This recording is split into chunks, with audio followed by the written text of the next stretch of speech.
Bonjour madame la secrétaire d'État. Enchanté. Ravi, merci d'être là. Bonjour. Vous allez bien? Très bien. Merci beaucoup d'être venu, d'avoir bravé une journée. Bonjour monsieur.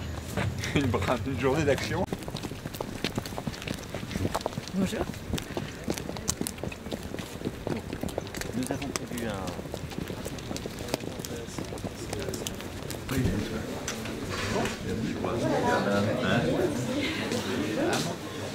Bonjour. Bonjour. Bonjour, je sais plus si vous merci. Avoir besoin de mettre un casque, des lunettes et une blouse pour ne pas vous salir parce que le graphite est un produit noir.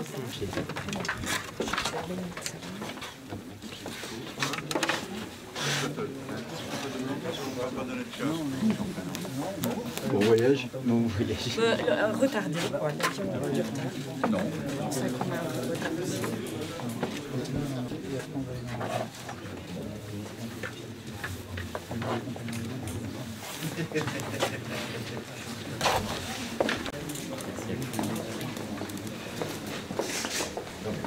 Vous avez servi le casque pour Régis Police Télé. Je l'ai correctionnel.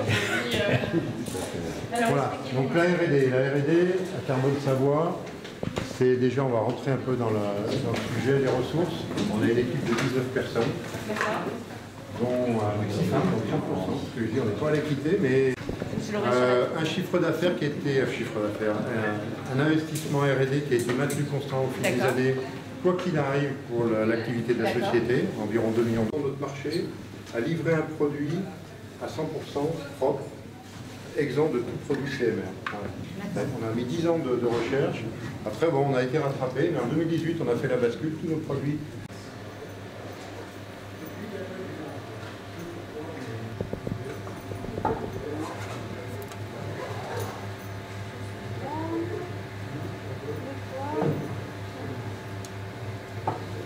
Combien 449.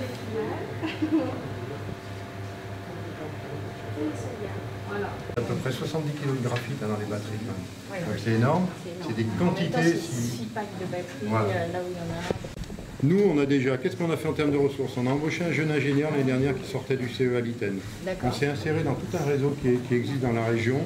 On travaille beaucoup avec le CE Alitaine, on a des contacts avec Arkema, avec Solvay, avec des universités, par exemple, avec notre fournisseur de matières premières actuellement. On est en train d'élaborer un autre contrat avec un autre fournisseur de matières premières. Donc c'est ça. Ça, c'est notre métier de tous les jours. Donc on connaît, ça c'est matières premières. Ouais. Voilà. On connaît. On va pas être prétentieux, mais je pense 90% des fournisseurs de coques dans le monde. Donc ça permet de sécuriser cette partie qui est créée et qui. Oh, vraiment, on a l'équipe féminine là. Mauvais cadeau parce que j'ai les mains de graphite, en fait, ça n'a pas changé mon habitude. Noé n'est pas embauché chez nous, il passe une semaine, mais bon. Vous êtes venu dans l'entreprise connaissance, mais papa-maman? Non. Ah, c'est mieux. Les repas du soir, on accueille aussi beaucoup de stagiaires, ingénieurs, température, donc on fait de la mécanique de la rupture, on fait de la thermique, évidemment qui dit graphite, activité thermique en température. Récemment, c'est équipé, on peut avancer. Du coup, pour les batteries, on achète des équipements basiques, de la prête, on envoie au CEA, on passe le test pile et c'est eux qui nous donnent les tampons avant de passer à l'industriel. Quand on parle industriel, vous allez voir les produits, tout de suite on parle de 50, 100 tonnes, 200 tonnes. Donc, il fait une thèse en liaison avec l'université, l'école d'ingénieurs et un industriel français sur les liens propres. Voilà.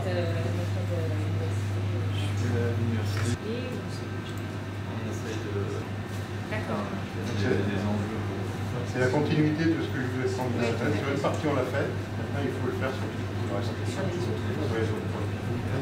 Donc là un équipement qu'on a acheté aussi thermique pour mesurer des conductivités thermiques et notamment pouvoir alimenter tous nos modèles et Gilbert, donc Florent qui est le précédent thésard qu'on a embauché. Voilà, et donc on a ici un morphogranulomètre pour expliquer, Gilbert rapidement. C'est vrai ce que j'ai pas dit. Désolé, ce que j'ai pas dit, c'est important.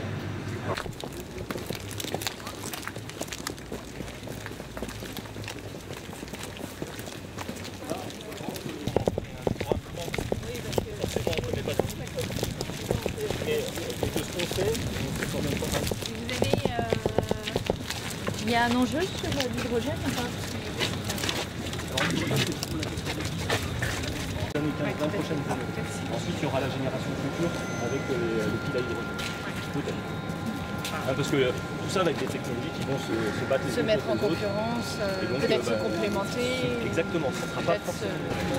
À partir des grandes baies. Aujourd'hui, on a une capacité sur ce four qui est tout à fait exceptionnelle. On a, en l'espace de quelques semaines, fait le démarrage de ce four-là et monté en régime, conformément à nous. Pour une mise en service qui s'est faite au mois d'octobre de l'année dernière. Donc en moins de 12 mois, on a été capable de décider l'investissement et de le mettre en service. Alors, fortement aidé par les services de l'État, je dois dire.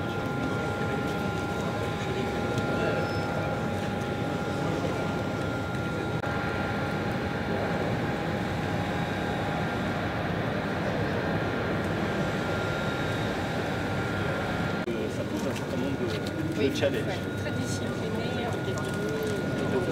Et ça s'est déroulé. Enfin, Et le four fait toute la distance.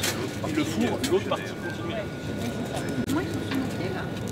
Ils sont juste devant nous, sous nos pieds. C'est-à-dire que là, nous, on est sur le sol, mais par contre, juste devant nous, vous avez un trou qui fait 5 mètres de profondeur dans lequel des pièces, actuellement, sont en train de cuire à micro-ondes. Et c'est des parties pour continu. Alors, ça fait partie des raisons pour lesquelles on a une excellente performance énergétique, c'est qu'en fait, on utilise la totalité de la...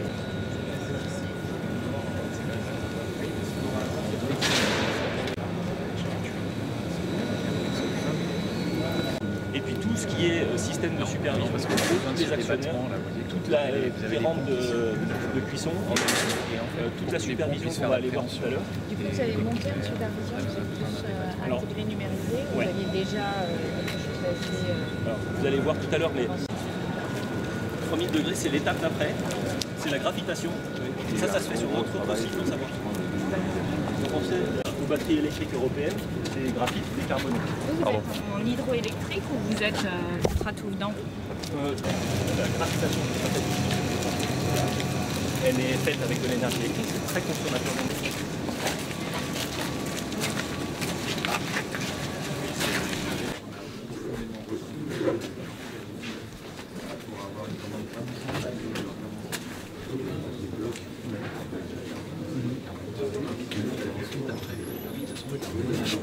D'accord, donc c'est d'améliorer fondamentalement la qualité de nos produits. On fait un bouclage en fait, pour produits procédés. Et puis on va progressivement intégrer toutes les données des différentes étapes de procédés pour réussir à avoir une vision complète de la filière et faire des optimisations inter-étapes. Et ça, c'est fondamental. Alors c'est moins évident à montrer, c'est ce qui nous permet aujourd'hui de travailler sur la qualité de nos produits. C'est un des sujets clés qu'on a aujourd'hui, déjà sur les filières aluminium. Demain, on est sur des produits pour l'automobile qui sont extrêmement exigeants en termes de qualité. Donc le fait de disposer de ça, c'est aussi une... C'est ce qu'on fait et ensuite, on fait la graphitation avec de l'électricité, qui est essentiellement hydraulique chez nous. Non, les batteries, pour l'instant, c'est tout petit, c'est sur les réseaux. Aujourd'hui, on prend du graphite spécial.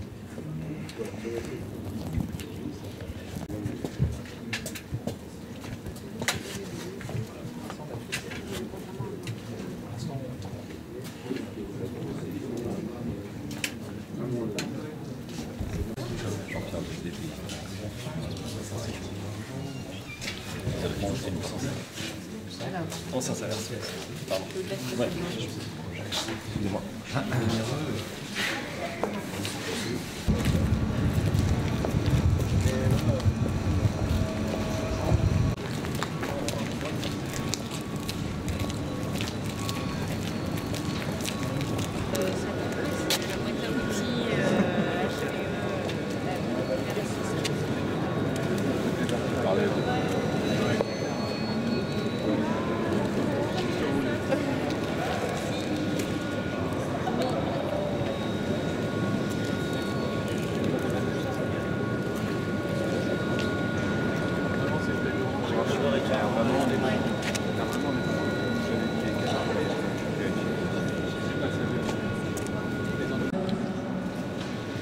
Messieurs les députés, Monsieur le directeur de cabinet représentant le préfet de notre région, Monsieur le président du conseil départemental de Savoie, cher Hervé, Monsieur l'adjoint à la maire de Vénissieux, Mesdames, Messieurs les représentants des salariés de Carbone Savoie, Mesdames, Messieurs les salariés de Carbone Savoie, Mesdames, Messieurs.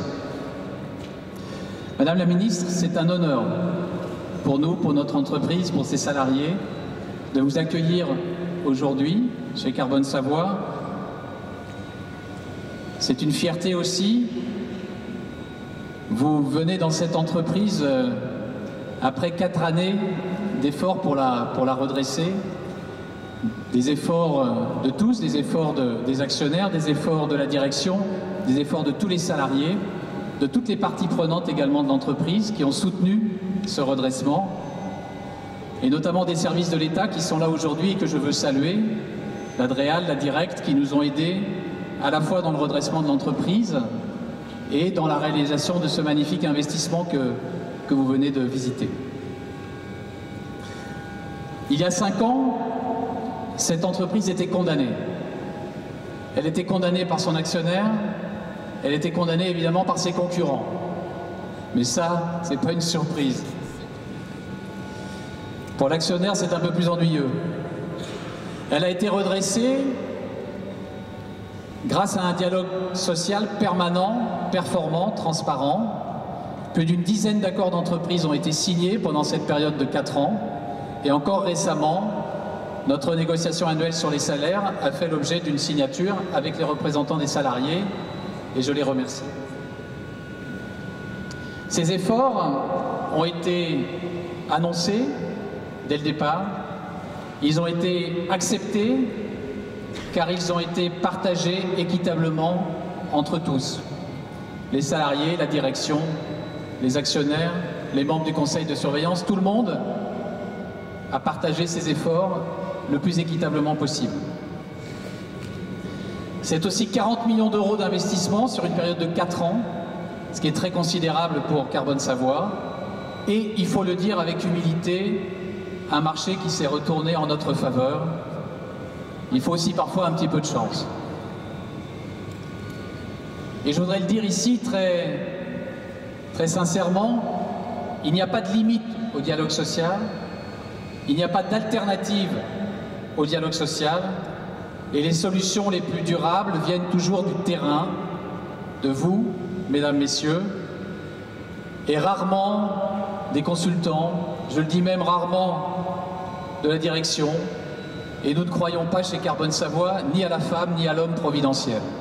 Nous croyons aux efforts de tous.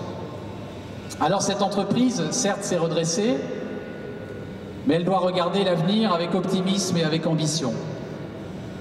Vous le savez, nous avons un projet dans le graphite pour batterie.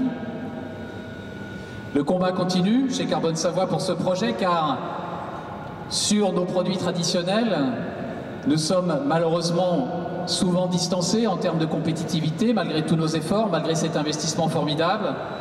Et nous sommes encore trop souvent en queue de peloton contre nos concurrents occidentaux et encore plus demain chinois. Donc le combat continue pour réduire notre exposition au marché de l'aluminium, qui est encore trop importante, et donc pour se diversifier dans les graphites de spécialité, mais également dans le graphite pour batterie, le fameux BAM, le Battery Anode Material. Alors nous avons développé un procédé innovant, éco-responsable, qui consomme 50% d'énergie en moins, 2 fois moins d'énergie que les procédés existants qui sont aujourd'hui essentiellement chinois et un peu japonais, et qui produit 2 fois moins de déchets également que ces procédés étrangers. Mais le procédé que nous avons développé, malgré tous ses avantages, doit encore faire ses preuves. Il doit faire ses preuves techniquement et il doit faire ses preuves commercialement. Ça représente pour notre entreprise des investissements en recherche et développement, en industrialisation qui vont représenter plusieurs dizaines de millions d'euros.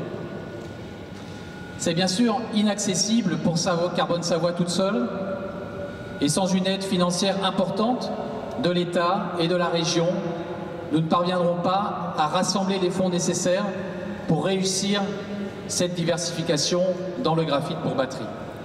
Notre objectif, il est clair, il est simple, Horizon 2025, dans 5 ans, nous voulons devenir le leader européen du graphite pour batterie. Madame la ministre, nous avons besoin de vous pour atteindre cet objectif. Merci de nous avoir fait monter dans l'Airbus de la batterie, alors que pour être honnête, nous n'étions pas sur la liste d'embarquement. Merci de nous avoir rajoutés sur cette liste. Merci de nous avoir donné cette chance. Nous allons la saisir, mais maintenant il faut nous aider à faire le plein du réservoir. Enfin, je voudrais terminer sur les enjeux climatiques de notre pays. Et bien entendu, tout ça est lié au développement du véhicule électrique et des batteries. Entre 1995 et 2015, la France a réduit ses émissions de gaz à effet de serre de 20%.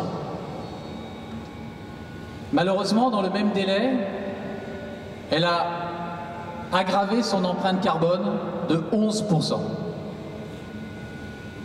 Ce sont vos chiffres. Vous les avez reconnus. Et pourquoi? Tout simplement parce que les produits que nous importons sont bien plus carbonés que ceux que nous ne produisons plus. Et donc nous avons exporté nos émissions carbone et nous avons importé la désindustrialisation et le chômage dans notre pays. La part de l'industrie dans notre PIB est passée de 18% à 12%. Excusez-moi, ce sont encore vos chiffres.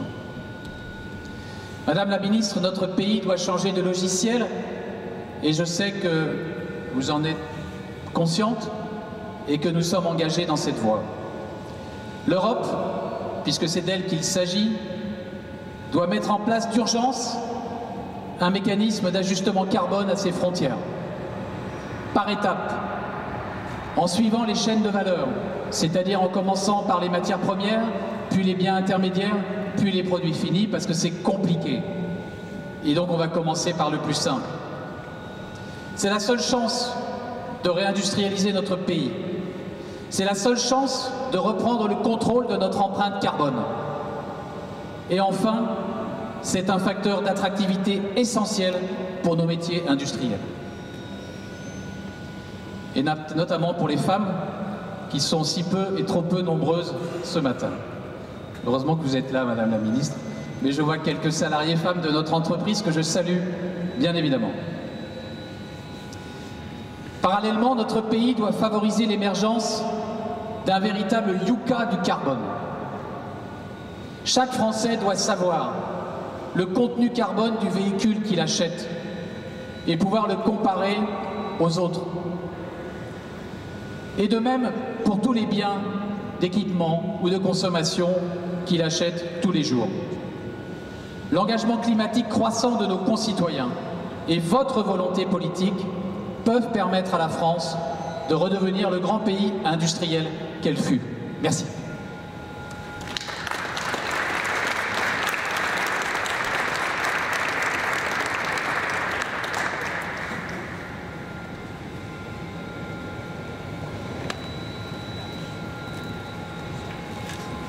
Alors, après ce discours, je me demande si on ne pourrait pas juste boire le verre de l'amitié, parce que finalement, j'ai plus rien à dire. D'ailleurs, rappelez-moi de glisser votre nom si un jour on cherche des personnes pour porter ce combat, éventuellement y compris jusqu'au gouvernement. Méfiez-vous, ça arrive très vite et c'est parfois inattendu. Mesdames et messieurs les élus, mesdames et messieurs, lorsque je me rends dans un territoire, j'essaye d'en saisir l'âme.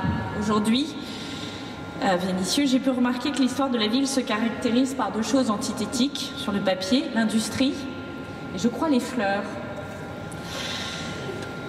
Et pourtant, dans ces deux domaines, Vénissieux a toujours été à la pointe.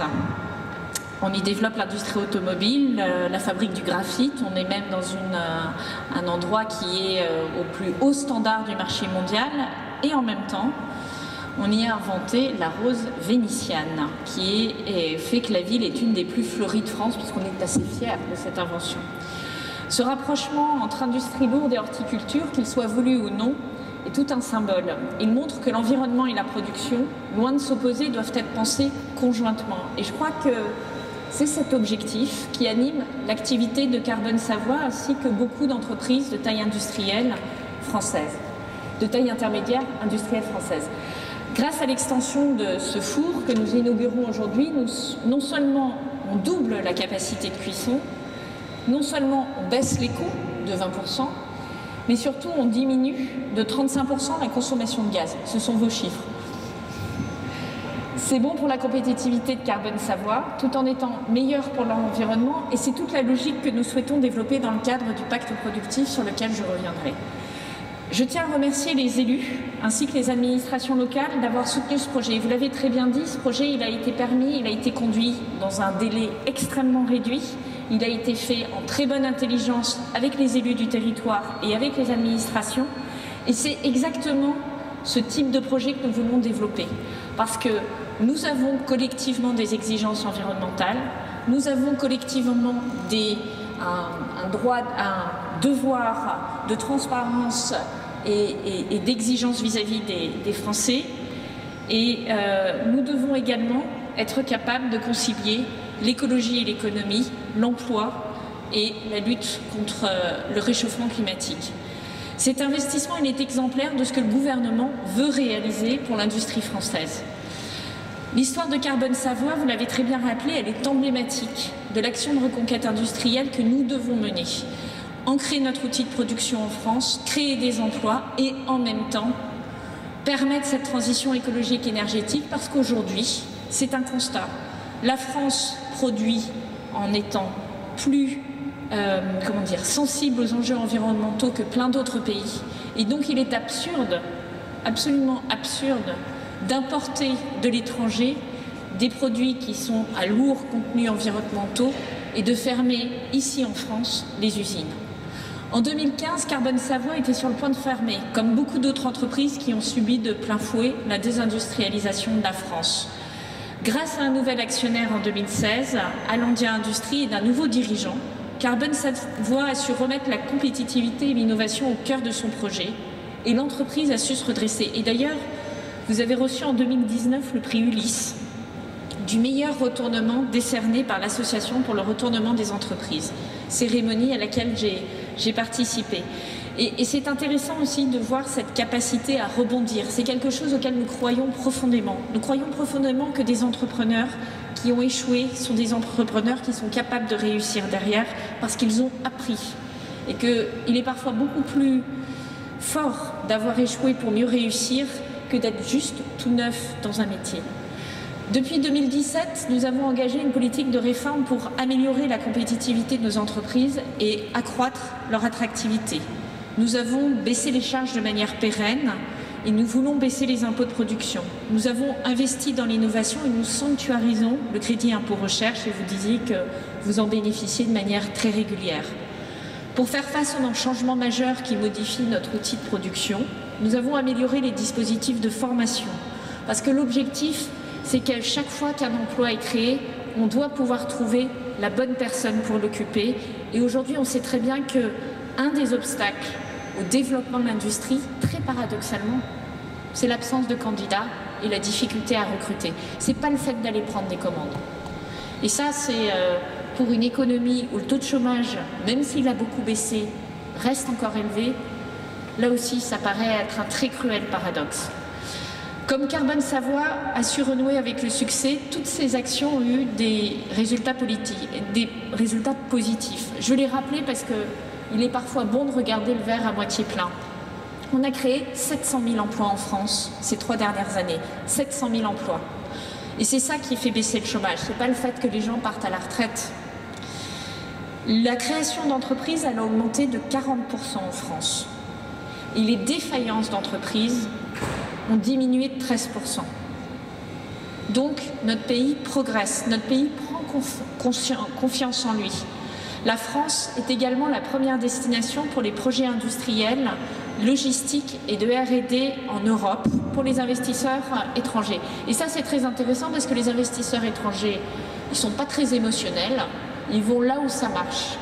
Et le fait qu'il y ait 2 fois plus de projets industriels financés en France en 2018 par rapport à l'Allemagne, c'est un signal très positif et qui est un hommage à nos équipes industrielles, est un hommage aussi à nos entreprises industrielles. Donc on doit continuer.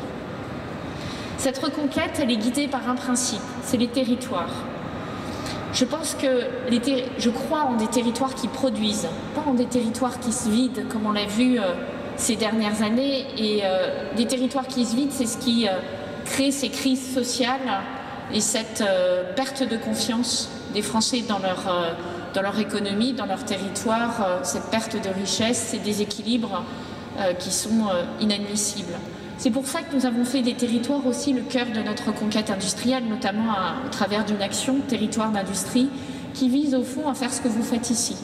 Mettre tous les gens autour de la table, pas trop se poser la question de qui vient d'où, mais surtout essayer de monter des projets et les monter rapidement, mieux que nos compétiteurs, et en étant soucieux de nos valeurs, la responsabilité sociale et le fait d'avoir un dialogue de qualité avec les salariés et les organisations syndicales et la responsabilité environnementale, parce que créer des emplois durables, c'est créer des emplois qui dans 20 ans seront encore là et donc qui auront pris ce tournant de la transition écologique et énergétique. Pour faire des territoires le moteur de la croissance, il est indispensable de construire un tissu plus dense et plus visible d'entreprises de taille intermédiaire et de PME.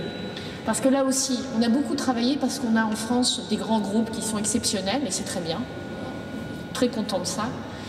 Mais il faut aussi prendre en compte les spécificités des entreprises de taille intermédiaire qui sont moins connues. Et il faut faire grandir ces entreprises de taille intermédiaire, il faut faire grandir nos PME. Or, ces entreprises, elles ont souvent moins de fonctions support, moins de connexion avec l'État et leurs services, moins l'habitude d'aller demander, d'aller quémander. Et nous pensons qu'au contraire, pour ce qu'elles représentent, 78% de leurs sites de production sont en France, alors qu'elles exportent 34%, et vous êtes alors 100% de la production est réalisée en France et vous exportez 95% de votre chiffre d'affaires. Vous êtes emblématique de ça. Eh bien, ce sont ces sites qui tirent la croissance française. C'est pourquoi le président de la République a lancé en début d'année une stratégie pour les entreprises de taille intermédiaire, pour développer une culture ETI en France, une marque dédiée. Et pour promouvoir cette stratégie, j'ai engagé, vous êtes la première étape de ce Tour de France, un Tour de France des ETI.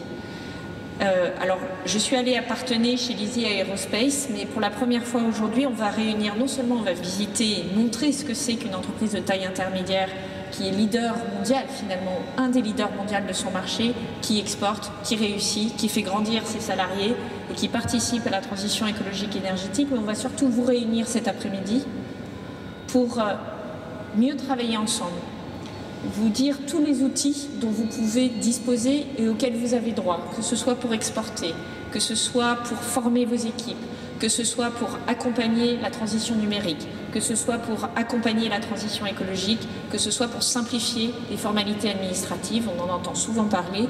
Nous, on le fait et on le fait concrètement. Nous allons accompagner les entreprises de taille intermédiaire dans la modernisation de leur appareil productif.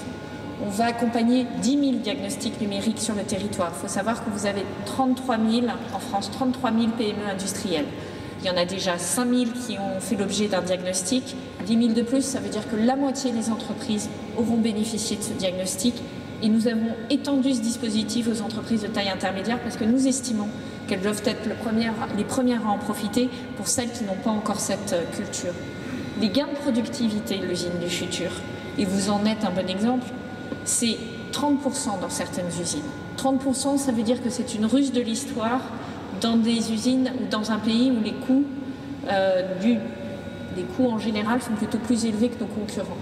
Parce que quand nous on transforme, comme on a de très bons techniciens et de très bons ingénieurs, on passe devant les autres, on devient meilleur. Et c'est une façon de regagner des parts de marché à l'international. Pour mobiliser l'appareil productif de la France et pour construire l'industrie de demain, nous avons besoin d'une stratégie transversale. C'est tout l'objet du pacte productif. Le pacte productif qu'annoncera le président de la République début avril, il a 3 objectifs. Le plein emploi, parce qu'on a compris, l'économie est au service de la société, donc c'est le plein emploi.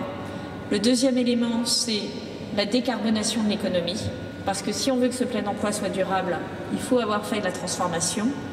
Et le troisième élément, c'est de ne pas être déclassé industriellement.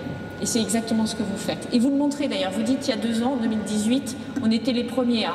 Pas de chance, on s'est fait rattraper. Donc on va à chaque fois créer ce quart d'heure d'avance qui fait qu'on sera toujours un peu les premiers, pas longtemps, mais un peu les premiers, ce qui nous permettra de continuer à gagner des parts de marché ou en tout cas à maîtriser nos parts de marché et à ne plus nous retrouver dans cette situation que vous avez vécue d'être au bord du précipice avec un actionnaire qui n'avait plus l'intention de vous accompagner dans une aventure de moyen terme. Et ça, c'est très important. Donc ce quart d'heure d'avance, on doit le construire ensemble. On le construit en faisant l'Airbus de la batterie électrique, effectivement, parce qu'on sait que pour l'automobile, c'est une transformation majeure. Et si 30 à 40% de la valeur d'une automobile demain, c'est la batterie, vous imaginez bien qu'il faut qu'on y soit présent et il ne faut pas que ce soit les Chinois ou les Coréens, en l'occurrence, qui y soient présents à notre place. Sinon, on tamponne 30 à 40% des emplois industriels correspondants dans cette filière. Il faut être présent probablement dans l'hydrogène. Il faut être présent non seulement au niveau des grands groupes, mais au niveau de toutes les filières, de toute la taille de filière, les PME, les entreprises de taille industrielle. C'est pour ça qu'on vous a tendu la main sur les PCUI, donc le projet batterie électrique. Et c'est pour ça que, parce qu'on est agile, par la porte, par la fenêtre ou par la cheminée, on va chercher les voies et moyens de vous accompagner. Donc, si ce n'est pas les PCUI, ce sera autre chose. On est très créatifs et surtout très déterminés à faire en sorte que nos entreprises soient accompagnées et en particulier celles qui sont comme vous positionnées sur ce quart d'heure d'avance. En produisant en France, nous pourrons avoir des coûts de revient inférieurs à ceux de nos concurrents, notamment chinois, tout en diminuant notre consommation énergétique et notre empreinte CO2. C'est ça l'objectif. Nous devons donc soutenir votre technologie et Carbone Savoie, ainsi que les entreprises qui, comme vous, conjuguent décarbonation et amélioration de la production. Et puis nous devons soutenir une politique européenne industrielle, ambitieuse. Et vous l'avez très bien dit, ça passe de manière très claire par la mise en place d'un mécanisme d'inclusion carbone. Le mécanisme d'inclusion carbone, ça veut dire que quand vous avez une billette d'acier qui arrive aux portes de l'Union européenne, si elle a été produite avec beaucoup d'émissions de CO2, elle doit en payer le prix pour rentrer sur le marché européen et être en compétition loyale avec nos billettes d'acier produits avec un contenu CO2 inférieur. Sinon, on travaille pour le roi de Prusse. Nous, on baisse le CO2 mondial et les autres produisent plus de CO2. Il y a comme un problème. Et vous savez, c'est comme Tchernobyl, les émissions de CO2 ne s'arrêtent pas aux frontières. Donc le réchauffement climatique, il est collectif. Donc tout le monde doit porter sa part et on doit donner un prix à la tonne de CO2. C'est de ça que nous parlons. Il ne s'agit pas de protectionnisme, il s'agit de concurrence loyale. Et nous sommes très déterminés au niveau européen pour porter cette vision d'une concurrence loyale où lorsqu'un produit a un contenu environnemental positif, il est favorisé. Et lorsqu'un produit a un contenu environnemental qui pèse sur l'ensemble de la planète, il en paye le prix. Sinon, ça ne joue pas et on n'y arrivera pas collectivement. Cette vision, nous l'avons aussi pour les compétences, c'est-à-dire que les compétences, elles se construisent en France avec un investissement massif dans tous les compartiments du jeu de la formation, qu'il s'agisse de l'école, on commence au primaire, la formation, le collège, le lycée, l'apprentissage. Vous savez qu'on a énormément développé l'apprentissage, plus 16% cette année, mais également la formation professionnelle, parce que nous sommes convaincus d'une chose, c'est que l'excellence, elle ne dépend pas de la trajectoire académique que vous avez eue, elle dépend du fait que vous soyez toujours le meilleur là où vous êtes. Et donc vous pouvez être le meilleur dans la formation professionnelle, vous pouvez être ingénieur en étant sorti du système général, parce que c'était ce qui vous plaisait et c'était ce qui répondait à vos compétences. Et que nous, notre enjeu, c'est de faire en sorte que tous les jeunes développent leur potentiel et qu'on leur donne les vraies cartes du jeu, plutôt que de dire si t'es pas bon en maths et en français, alors tu es bon à rien. C'est pas vrai. Et on le sait tous. Les Allemands l'ont très bien compris, les Suisses l'ont très bien compris, et l'industrie, c'est un de ces moyens de donner des parcours de progression dans l'entreprise et dans le travail à tous les niveaux, je dirais, d'entrée de formation. Et nous, notre enjeu, c'est aussi de former tout au long de la vie. Parce qu'on pense qu'à certains moments, on est prêt à passer des caps et qu'on n'est pas tous prêts au même âge. Pour certains, c'est peut-être 15 ans, pour d'autres, c'est peut-être 25 ans. Et surtout, l'enjeu, c'est qu'on se passionne pour son travail. Et je pense que quand vous êtes dans une entreprise comme Carbone Savoie, vous avez la fierté d'être leader mondial, que vous avez la fierté de contribuer à la transition écologique et énergétique, et que vous avez la fierté finalement de mettre au point toujours de nouveaux processus. On doit être drôlement fiers de travailler dans cette entreprise, et tous les matins, on doit se dire, moi, je fais ma part pour développer l'économie, pour donner des emplois, mais je fais aussi ma part pour la transition écologique et énergétique. De ça, je vous remercie. Ce combat de la reconquête industrielle, on va le mener ensemble. Et je vous souhaite beaucoup de succès et vous pouvez compter sur nous. Je vous remercie.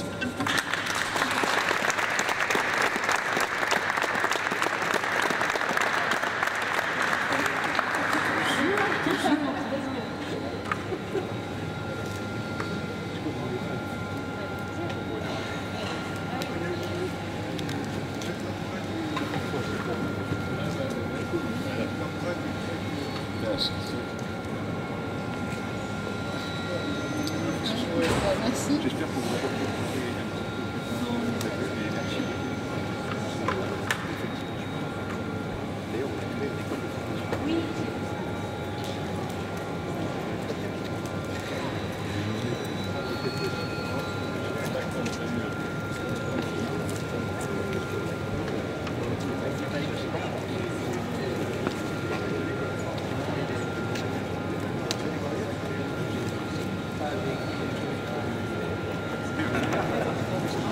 Merci.